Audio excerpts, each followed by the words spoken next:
Hi అండి, welcome back to మా ఇంటి బంగారం వరల్డ్.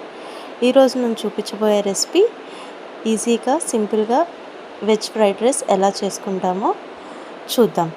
ఇప్పుడు మనం ఈ వెజ్ ఫ్రైడ్ రైస్కి ముందుగా ఒక ప్లేట్లో గరం మసాలా సామాన్లు తీసుకున్నాను.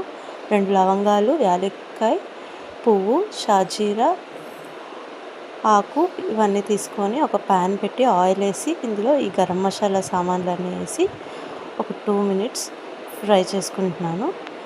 ఈ మసాలా సామాన్లన్నీ ఫ్రై అయ్యాక ఒక ఆనియన్ సన్నగా కట్ చేసుకొని అందులో వేసుకుంటున్నాం. అలాగే 2 పచ్చిమిర్చి కూడా సన్నగా కట్ చేసుకొని వేసుకుంటున్నాము. ఇందులోనే ఒక క్యారెట్, అలాగే ఒక 1 బంగాళదుంప కూడా మొత్తం వేసి కట్ చేసి వేసుకొని ఫ్రై చేసుకుంటున్నాను. చిన్న చిన్న ముక్కలుగా కట్ చేసుకున్నానండి క్యారెట్ ఇంకా బంగాళదుంప.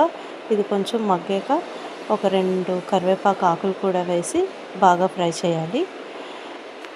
ఇదంతా బాగా ఫ్రై అయ్యేదాకా కలుపుతూ ఉండి ఒక 2 మినిట్స్ తర్వాత చూసి ఆ తర్వాత అందులో ఒక 1/2 స్పూన్ పసుపు, ఒక 2 స్పూన్స్ సాల్ట్ వేసుకున్నాను. సాల్ట్ తగినంత వేసుకోండి. ఆ తర్వాత కారం కూడా ఒక 2 స్పూన్స్ కారం కూడా వేసుకుంటున్నాము. ఈ గరం మసాలా 1 స్పూన్, అలాగే ధనియాల పొడి కూడా ఒక 1 స్పూన్ కూడా వేసుకుంటున్నాను. ఈ రెండు బాగా మిక్స్ అయ్యేటట్టు కలుపుకోవాలి. మొత్తం కలుపుకున్న తర్వాత ఇందులో ఒక 1.5 స్పూన్ అల్లం వెల్లుల్లి పేస్ట్ కూడా వేసుకొని బాగా మిక్స్ చేసుకోవాలి. అల్లం వెల్లుల్లి పేస్ట్ పచ్చివాసన పోయేదాకా బాగా మిక్స్ చేసుకుంటూ ఉండాలి.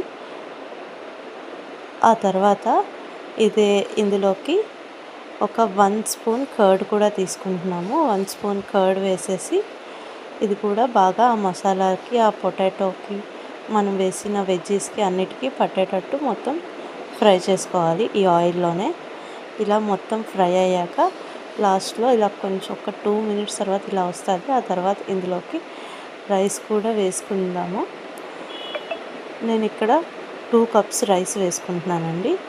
ఈ రైస్ అంతా వేసి బాగా మనం వేసిన మసాలా అంతా రైస్కి అంతా పట్టేటట్టు ఒకసారి బాగా తిప్పుకుందాం. బాగా కలుపుకొని ఒక 2 మినిట్స్ తర్వాత బాగా మిక్స్ చేసుకొని ఒక 2 మినిట్స్ మూత పెట్టుకోవాలి.